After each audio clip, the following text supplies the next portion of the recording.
And good morning to you. It's 8:11. Scott Walker joins us all the time with some good financial advice from the Walker Group. And, Scott, a lot of folks make the New Year's resolution to get more physically fit. Of course. And you're here to talk about getting more financially fit. Of course.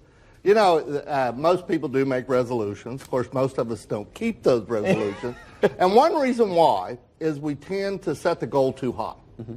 We set a goal that we can't meet, and once we can't meet the first part of it, then we feel defeated and we don't go on. That makes sense.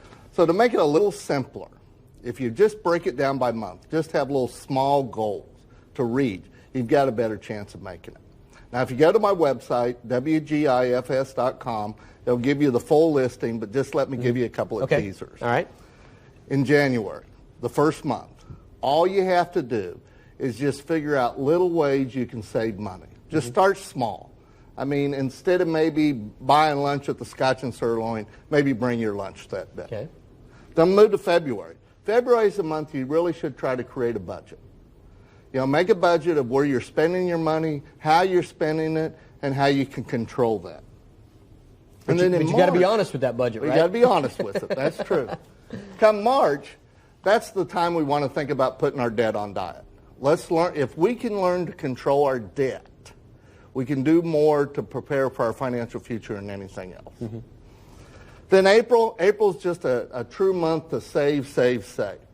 Look for ways to save money. The more you can save, the better your future is going to be. Okay. And then just finally, May we'll have a little bit of a spring cleaning. May's the month, let's work on a financial plan. You've spent a few months before that kind of putting together the framework for it. Now let's put one together.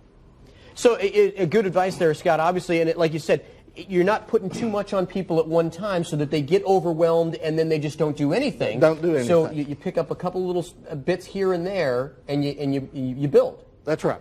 That's the best way to do it. All right, so there you go. Start small and build for the future. Good advice. All right, and we'll put a link for you at kwch.com to the link that Scott talked about. You can see all 12 tips for all 12 months so that you can get more financially fit in 2014, because I think the goal is if you can get to the point where you have less debt or no debt, right, then you can invest, then you can start to build some wealth, right? That's it. Takes money to make money, that's what they say. That's true. All right, thanks, Scott.